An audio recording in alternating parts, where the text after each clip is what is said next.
Hello and welcome back to Kim Reads as we continue with Maryellen taking off. Chapter 7. Westward, ho!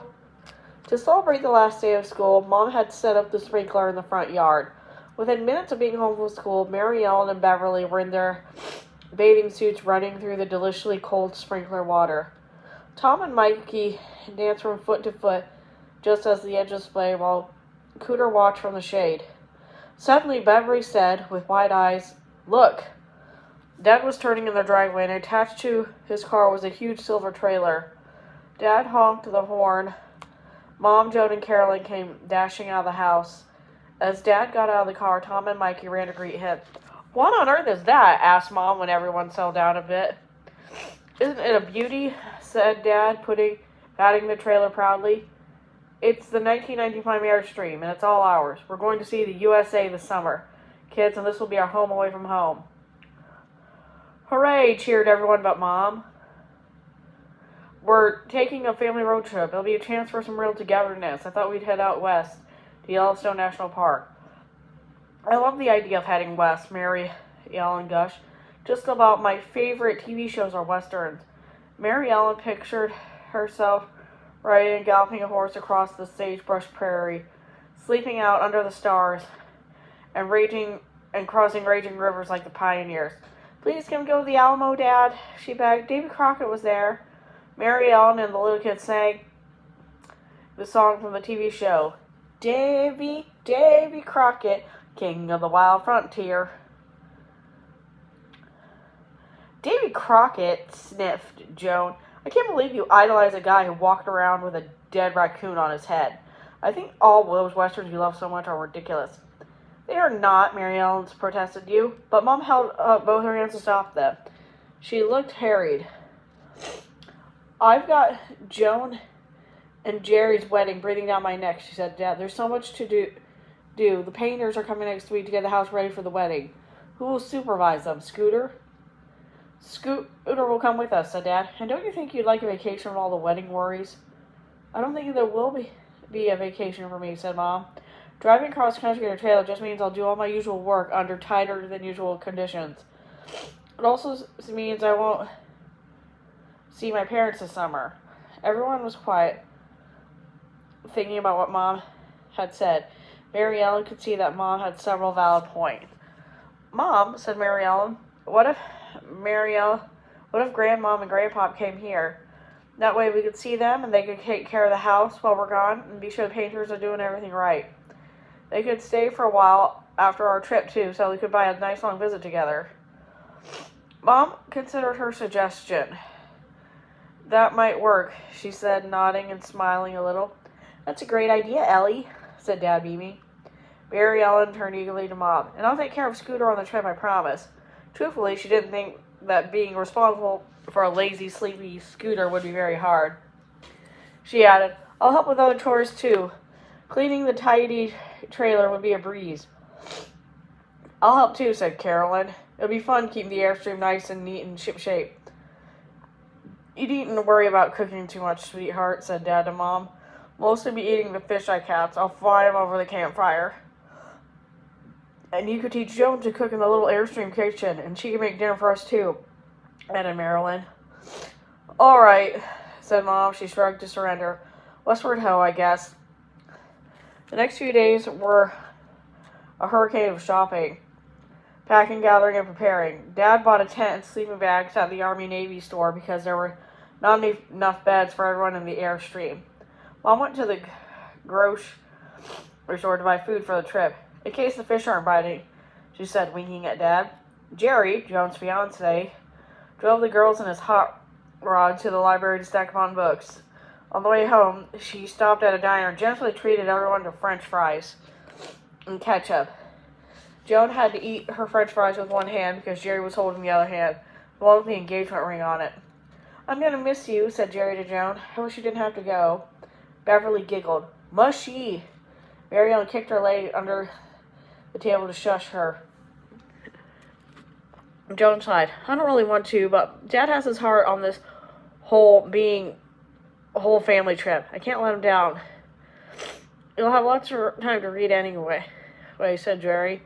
I know you love books. He smiled and squeezed Joan's hand. I'm a lucky guy, marrying a girl with brains and beauty. Joan put her French fry hand on top of Jerry's. I'll be thinking of you and missing you every mile of the way, she said, and Jerry gave her so sweetly romantic that Maryellen and Carolyn practically swooned. This land is your land, this land is my land, from California to the New York Island, from the Redwood Forest to the Gulf Stream waters. This land was made for you and me. Maryellen, Carolyn, and Beverly sang nice and loud, and Mom and Dad did too. Tom and Mikey didn't know the words, so they just hollered, "My land," whenever they felt like it. Only Joan maintained an aloof silence. Mile after mile, she gazed out of the open window at the passing countryside, looking very mournful and lovelorn. "What's the matter with Joan?" asked Beverly in a whisper when they stopped for lunch on the third day. "I don't think she really wanted to be on this trip," said Maryellen. Yeah, agreed Carolyn. It seems like the farther away she gets from Jerry, the mopier she is. Even though it was crowded in the back seat, the rest of the kids had fun in the car. They sang and played card games, like find all the letters in the alphabet in order on the signs they passed. Signs for Burma shaving cream were the best because they have U and V and in the correct order too. Everyone loved to read aloud the funny poems, which are divided on 6 separate signs that advertised Burma shave. Maryellen's favorite went, "She kissed the hairbrush by mistake. She thought it was her husband Jake. Burma shave. Burma shave." One night after dinner, Maryellen was sitting on a rock by the fire with Scooter at her feet and her sketchbook in her lap. Joan was next to her, reading by firelight. Carolyn added a log in the fire and then asked, "Can I see what you're drawing, Ellie?" "Sure," said Maryellen. She scooted over so that Carolyn could have a look. "Airplanes, birds, bees, leaves, clouds, kites, and sparks," said Carolyn. "You sketched just about everything that goes up in the air." "Yes," said Maryellen. "I'm hoping I can show those launchman boys, especially Bossy Skip, that girls have good ideas too." Suddenly, Joan surprised Maryellen and Carolyn by saying, "Emily Dickinson has a poem that begins, 'Hope is the thing with feathers.'" Carolyn signed at Maryellen, "So keep your hopes flying high." "I'll try," said Maryellen. She turned to Joan. "I guess you're hoping this trip will be over soon so you can get back home and marry Jerry." A funny look, wistful and unsure, slipped across Joan's face, and she looked down her book and said, That was all she said. Mom and Dad were very fair. Everyone in the family had an equal vote on whether they should stop and what attractions they'd visit. When Maryellen said they should visit the Alamo, Beverly, Tom, Mikey, and good-natured Carolyn went along. Joan groaned, but she was outvoted. The Larkins would always remember the Alamo. That's where the tempers began to get short and Dad's idea of togetherness turning into falling apartness for Joan and Maryellen. When they got to the Alamo, Joan separated herself from the rest of the family and walked around the fort alone, looking moody. But Maryellen loved being at the Alamo. She said to Karen, "Gosh, it gives me goosebumps to be where such a famous person as Davy Crockett actually was. Maybe touch this wall, or walk this very walkway, or slept in this very room where we are right now." She had a sudden wonderful thought. "Maybe if I become as famous as Davy Crockett, maybe people will come to our house sometime in the future."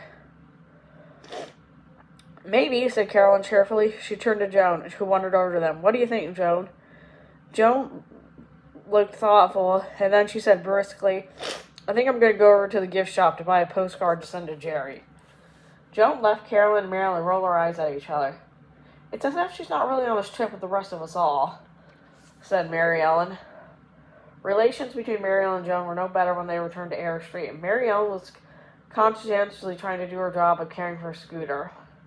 Tonight, like every other night, while Mom tried to teach Joan how to prepare dinner, Maryellen filled Scooter's dog food bowl and then sang the Chow Chow dog food jingle to call Scooter to dinner. The jingle went to the tune of "Twinkle, Twinkle, Little Star." Maryellen sang, Chow, food, chow, chow, dog food. Eat it up, and you'll be a happy pup. You're driving me crazy with that song, Joan complained to Mary Ellen, looking up from scouring a pan she burned. It stuck in my head. Sorry, said Mary Ellen, but she wasn't really. She and Scooter liked the song. In fact, Mary Ellen made a point of humming the tune as Scooter ate his dinner. And that's the end of that chapter. See you.